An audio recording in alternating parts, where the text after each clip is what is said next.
Saudara-saudara, jumpa lagi dengan komentator gadungan di sini dengan komentator yang gadungan. Seperti biasa, saudara-saudara, kalau kita sudah bertemu, pasti akan ada yang kita bicarakan. Dan saudara-saudara, hari ini saudara-saudara kita akan membahas apa ya? Oh, itu tambahan pemain naturalisasi baru di Indonesia. Nah, beberapa hari yang lalu Sen Patinama baru saja diresmikan menjadi WNI, warga negara Indonesia, setelah menjalani proses naturalisasi ya beberapa bulan lah, kurang dari setahun lah, cepat lah, itu dia cepat hitungannya. Beda sama Sandy Walsh yang 7 tahun. Nah, itu barusan beberapa hari yang lalu lah. Nah, dan menariknya saudara, pemain-pemain naturalisasi Indonesia yang berbasis di Eropa ini semuanya berposisi sebagai pemain bertahan. Nah, ini yang menarik ini saudara-saudara. Tidak ada pemain depan, semuanya pemain belakang. Yang naturalisasi yang ini ya, yang akhir-akhir ini ya, yang baru-baru ini yang terjadi di zamannya Pak Iwan Bule. Dan ya ini memang salah satu keberhasilan Pak Iwan Bule ya, ini naturalisasi, mempercepat proses naturalisasi beberapa pemain Indonesia yang berbasis di Eropa, pemain yang keturunan lah ya, itu bagus, itu salah. Dan walaupun ini banyak yang di belakang ini saudara-saudara untuk pemain timnas senior ini, ya bagus. Nah, itu seperti apa nanti akan kita bahas di edisi kali ini saudara-saudara. Nah, saudara-saudara, di seluruh dunia dimanapun itu berada, dari kutub utara sampai kutub selatan, dari Wakanda sampai Zimbabwe, masalah naturalisasi pemain, walaupun keturunan maupun bukan keturunan, itu selalu menjadi kontroversi. Ada yang pro, ada yang kontra. Banyak yang mendukung, tapi banyak juga yang menolak. Yang menolak kebanyakan mengatasnamakan nasionalisme, nationality. Nah, ada juga yang chauvinisme, ada yang ya pokoknya mengagung-agungkan bangsa sendirilah, dianggap lebih hebat dari bangsa lain. Nah, intinya seperti itu. Yang menolak ya, mereka berpikiran bahwa negara kita aja penduduknya hampir 300 juta kok nggak ada 11 pemain yang bagus. Kenyataannya memang nggak ada kan. Itu yang menolak. Yang mendukung ya banyak. Yang mendukung kebanyakan pemikirannya adalah progresif ya. Mereka berpikir bahwa sepak bola itu udah globalisasi, sudah universal di seluruh dunia. Naturalisasi adalah hal yang wajar, yang merupakan bagian dari iklim dari permainan sepak bola itu sendiri, dan umum terjadi di seluruh dunia. Di Jerman yang piala Eropanya banyak aja, piala dunianya banyak aja, masih naturalisasi. Di Argentina juga ada, di Brasil juga ada, di Italia juga ada, di Inggris juga ada. Jadi bukan sesuatu yang aneh gitulah. Itu bagi bagi orang-orang yang mendukung ya, mereka berpendapat ya apa salahnya kalau orang-orang yang punya darah Indonesia diberi kesempatan untuk bermain di timnas Indonesia gitu. Itu yang banyak. Tapi ya itu wajar lah, dalam sebuah negara demokrasi seperti Indonesia itu ngomong apa aja boleh lah, yang penting Anda tidak membunuh orang. Itu aja. Boleh diizinkan Anda berbeda pendapat, beda benar. Dan sekarang ini PSSI dalam era kepengurusannya PSSI yang sekarang ini, yang sebentar lagi akan berakhir di Kongres luar biasa bulan depan ini, saya rasa ini sebuah prestasi lah. Mereka berhasil menaturalisasi beberapa pemain yang memang secara kualitas layak dinaturalisasi gitu loh. Jadi beda dengan naturalisasi zaman dulu yang pemain-pemain tua, pemain-pemain yang pemain-pemain asing yang nggak jelas asal usulnya dinaturalisasi di Indonesia, terus habis itu nggak ngapa-ngapain. Nah, naturalisasi yang sekarang bagus karena mereka main di Eropa semua, banyak yang main di Eropa dan mereka punya darah Indonesia dari kakeknya, dari ibunya, dari neneknya, dari ya darah Indonesia lah dan mereka usianya juga masih masih usia-usia produktif sebagai pemain sepak bola. Jadi kedepannya masih panjang dan itu bagus dan salah satu yang layak diacungi jempol dari kepengurusan PSSI yang akan segera berakhir. Dan yang sekarang yang baru saja diresmikan adalah Saint Patinama. Saint Patinama dari namanya aja udah jelas tuh. Patinama itu adalah marga dari sana, dari Maluku. Nah, itu udah keturunan dari Maluku, udah jelas lah itu darah Indonesianya ada. Nah, itu sudah resmi dinaturalisasi. Umurnya baru 24 tahun.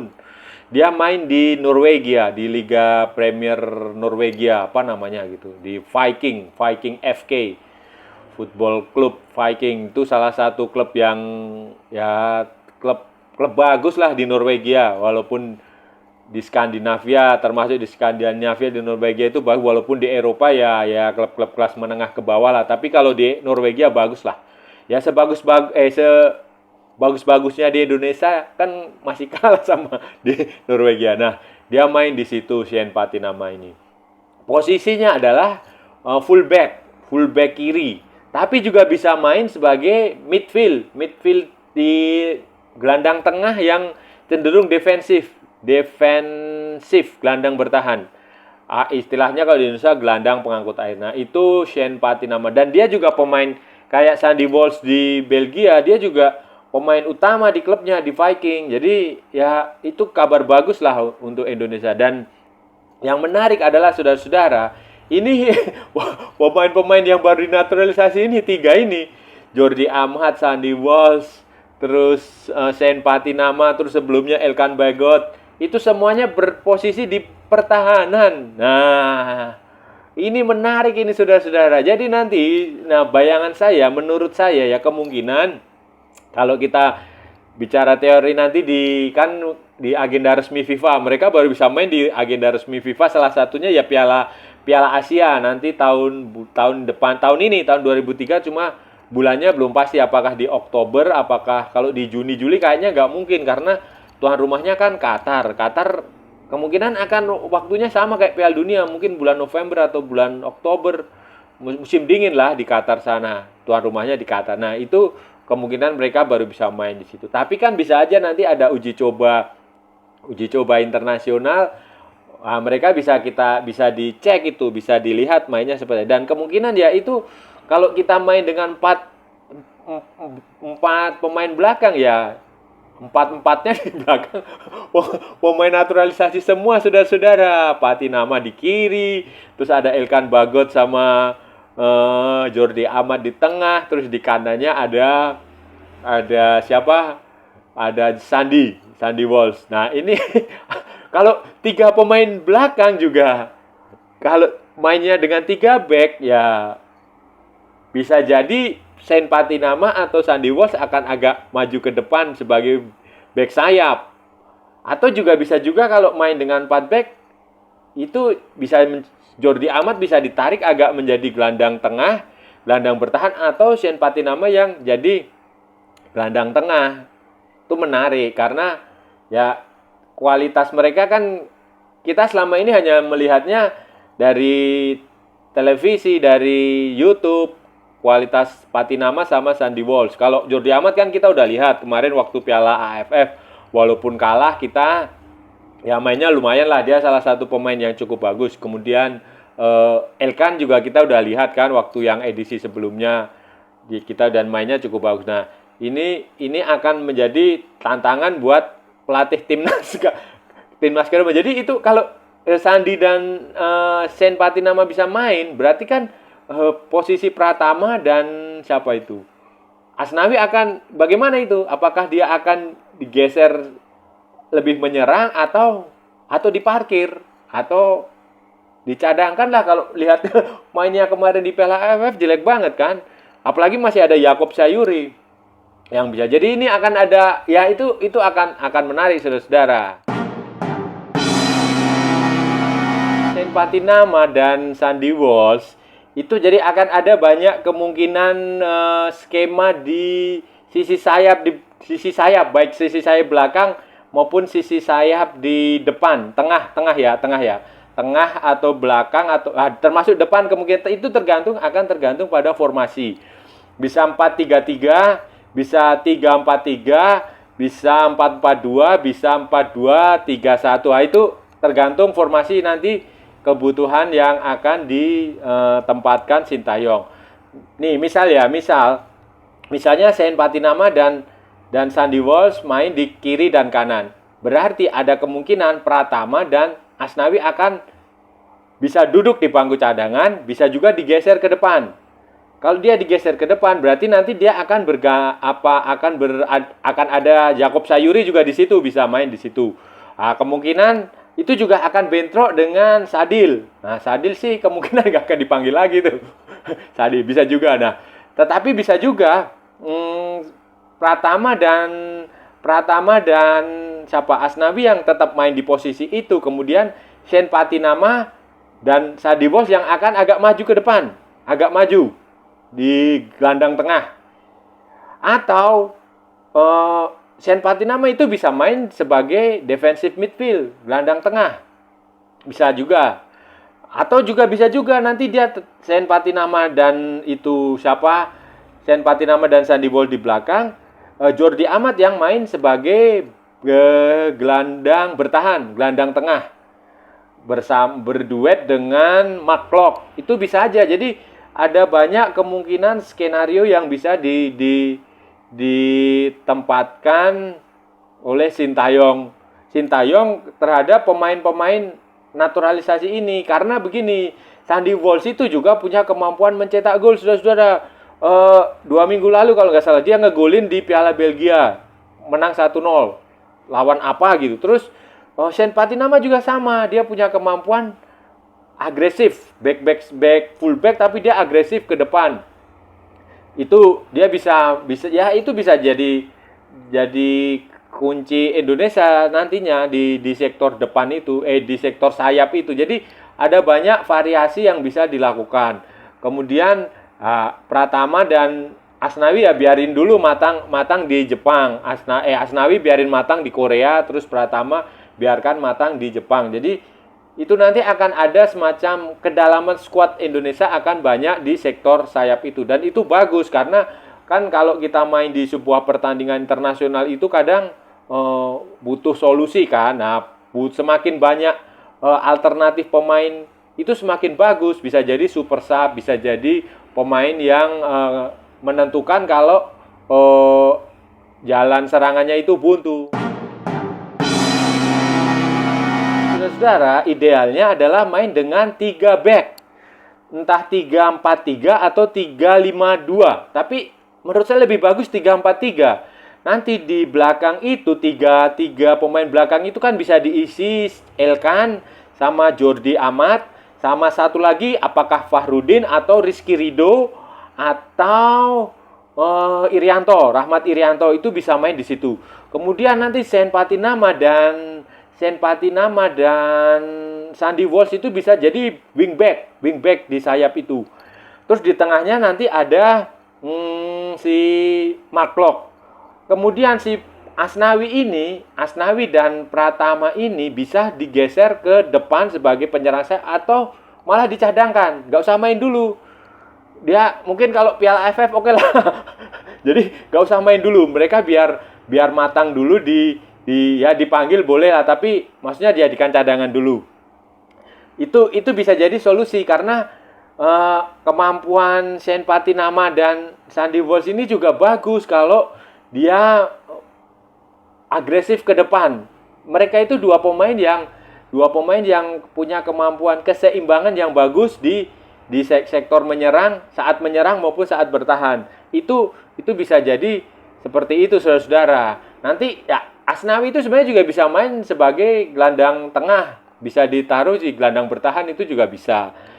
Memang selama ini dia lebih banyak. Juga di penyerang sayap juga bisa. Dia di Ansan Greener juga sempat main sebagai penyerang sayap kan. Dari skema 3 penyerang itu dia bisa main di situ. Nah, Jadi itu akan menarik dan saya rasa 3-3-4-3 itu akan jadi salah satu solusi yang kemungkinan akan dipertimbangkan oleh Sintayong saat pertandingan lah, bukan hanya pertandingan lawan tim berat, lawan tim kecil pun saya rasa juga itu 3-3 itu akan jauh lebih stabil daripada menggunakan 4-4-3-3 atau 4-4-2 begitu, saudara-saudara. Kayak pemain naturalisasi dari Eropa ini, selain kualitas teknik yang dibutuhkan dari mereka adalah mentalitas. Nah, itu yang dibutuhkan Sintayong, dibutuhkan timnas Indonesia karena mentalitas tahu tempe dengan mentalitas keju itu beda, saudara-saudara. Beda, orang yang biasa makan tahu tempe dengan yang biasa makan roti dan keju itu beda mentalitas, terus kapasitas pemikiran dia, otak dia itu juga beda, dan cara tanggung jawab profesi dia di lapangan juga beda. Itu akan nanti kita bisa lihat. Dan saya sih merasa Sandy Walsh dan Saint Patinama ini bisa juga dimainkan di posisi yang lain gitu.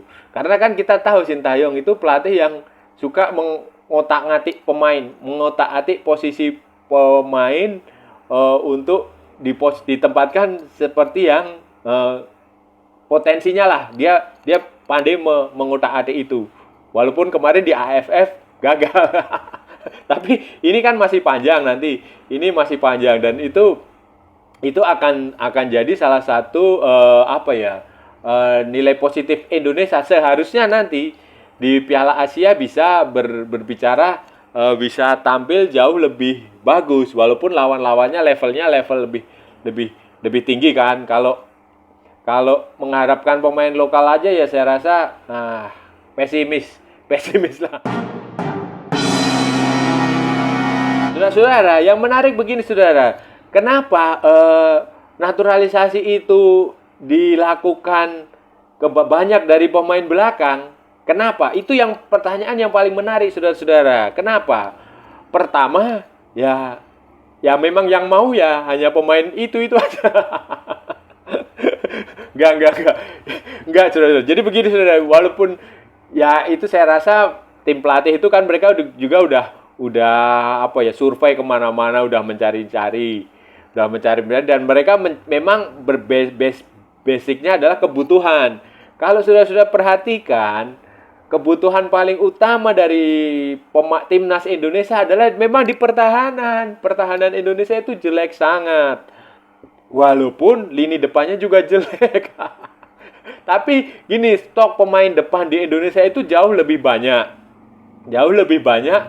dibanding dengan pemain belakang yang berkualitas. Itu kata kuncinya di situ, pemain belakang yang berkualitas. Pemain belakang di Indonesia juga banyak, tapi yang berkualitas sedikit. Yang punya visi bermain, yang punya ketenangan, yang punya jam terbang, yang punya kualitas itu sedikit sekali, tidak banyak. Yang banyak adalah mereka yang sering blunder. Blunder dalam arti begini, di dalam kotak penalti mereka masih aja umpan. Nah, dalam kotak penalti itu kalau pemain belakang ya harus dibuang ya. Tapi di Indonesia itu pemain yang kayak begitu itu yang taktis mainnya itu jarang, sangat jarang. Jadi butuh pemain naturalisasi seperti ya 4 orang ini. 4 orang yang 4 pemain keturunan yang baru dinaturalisasi ini. Ini akan itu salah satu alasannya gitu. Karena kalau kita bicara, coba Anda lihat kalau Indonesia lawan tim negara-negara besar, ya lawan Thailand aja. Kalau main di kandang kita kuat, tapi kalau udah main di luar kandang, kita bisa kebobolan lebih dari 2 gol. Main lawan Vietnam juga yang terakhir kita kalau kemasukan berapa itu yang kemarin itu yang 2 gol kan. Sebelumnya kita pernah dikalahin berapa 0-4. Nah, kayak gitu. Jadi pemain Indonesia itu, pemain belakang khususnya kalau sudah menderita 1 gol, ya itu bakal kemasukan lagi. Dan itu butuh pemain yang punya ketenangan, punya kemampuan, punya jam terbang, punya pengalaman lebih gitu loh. Dan itu hanya bisa didapatkan dari untuk saat ini ya, itu hanya bisa didapatkan dari pemain naturalisasi yang berbasis di di Eropa. Itu. Jadi ya kita lihat saja lah nanti cara main mereka akan seperti apa, karena ini penting sekali pertahanan. Anda mencetak 10 gol tapi kalau gawang Anda kemasukan 11 gol kan juga percuma itu, saudara-saudara. Dengan pemain naturalisasi di lini depan, saudara-saudara. Pemain naturalisasi di depan juga ada sebenarnya banyak. Jadi Indonesia ini kan negara luas. Negara yang membentang dari Sabang sampai Merauke, dari Rote sampai Pulau Miangas. Penduduknya 200 juta lebih, hampir 300 juta. Dan diaspora Indonesia itu tersebar di mana-mana.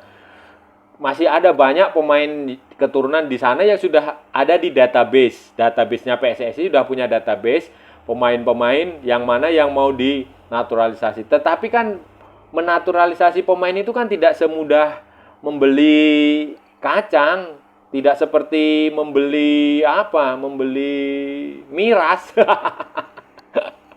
tidak boleh membeli miras. Nah, tidak mudah gitu kan, mereka harus izin dari orang tua mereka. Mana tahu kan kebanyakan pemain-pemain keturunan Indonesia yang di Belanda ini yang jadi pemain bola itu kebanyakan berasal dari Maluku. Nah, di masa lalu kan ada hubungan yang tidak baik antara Maluku, Provinsi Maluku dengan Indonesia. Itu kebanyakan orang tua mereka, kakek nenek mereka itu masih belum mengizinkan untuk menjadi warga negara Indonesia karena mereka masih mencita-citakan sebuah negara yang lepas dari Indonesia. Nah, itu salah satu kendalanya situ karena harus izin orang tua kan, dibutuhkan surat dari nenek moyang mereka kan. Nah, itu salah satu kendalanya.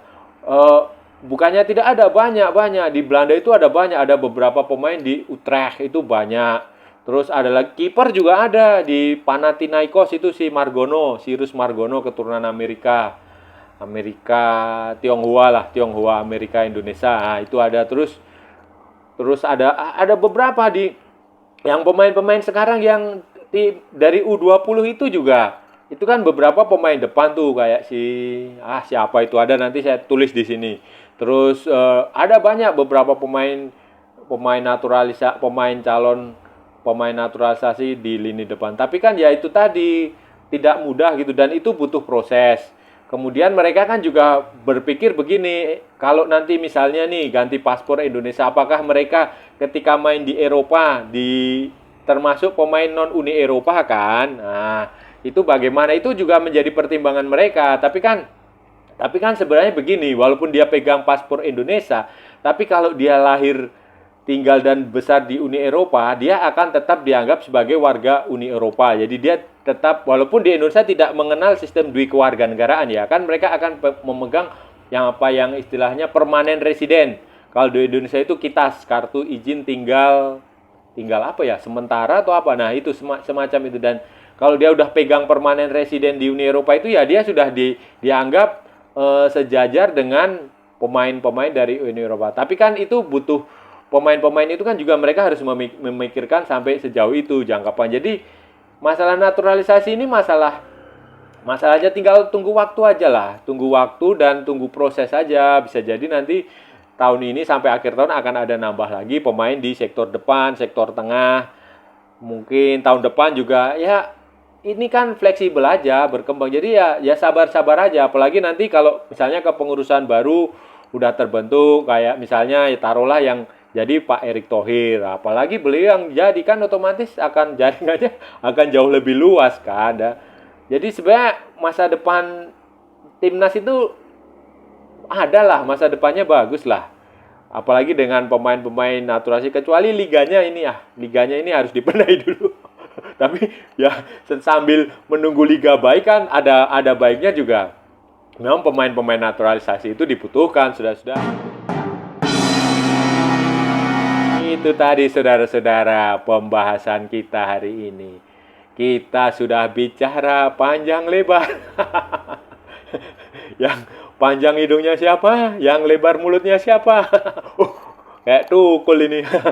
Oke saudara-saudara, kita sudah membahas tentang naturalisasi, tentang Shane Patinama, tentang Sandy Walsh, tentang kira-kira mereka akan bermain di posisi seperti apa, kira-kira strategi formasi yang akan diterapkan Sintayong dengan pemain-pemain baru itu seperti apa udah kita bahas. Kita juga udah bahas beberapa pemain naturalisasi yang pemain keturunan. Kita menyebutnya pemain ya sama aja sih sebenarnya, mau keturunan mau bukan keturunan, kalau dia udah pernah punya paspor dari negara lain, dia tetap harus dinaturalisasi. Itu prosesnya seperti itu, kecuali umurnya di bawah 18 tahun. Nah, itu baru bukan pemain naturalisasi berdasarkan undang-undang di Indonesia. Kayak si siapa dulu, Irfan Bahdim, kayak gitulah itu. Nah, tapi kalau sudah punya paspor lain ya tetap namanya naturalisasi, saudara. Dan itu tadi sudah kita bahas. Dan saya rasa sih kita harus tetap optimistis dengan masa depan tim nasional dengan beberapa pemain naturalisasi itu, walaupun mereka hanya bisa bermain di pertandingan resmi FIFA. Kalau pertandingan Piala AFF atau SEA Games mereka tidak akan bisa main. Mereka baru bisa main di Piala Asia, di FIFA Friendly Match itu baru bisa main. Tapi ya lebih baik daripada tidak sama sekali lah. Oke ya saudara-saudara, ya itu tadi pembahasan kita hari ini. Kalau ada salah-salah ya mohon maaf, namanya juga gadungan. Tapi kalau itu sebuah kebenaran ya memang benar saudara-saudara. Kalau ada waktu kita sambung lagi di lain kesempatan. Kalau saudara-saudara merasa channel Komentator Gadungan berguna, bermanfaat, menghibur, silahkan like, share, and subscribe. Ikuti pula akun media sosial Komentator Gadungan ada di Facebook dan di Instagram. Oke saudara-saudara, sampai ketemu lagi. Salam olahraga dan merdeka.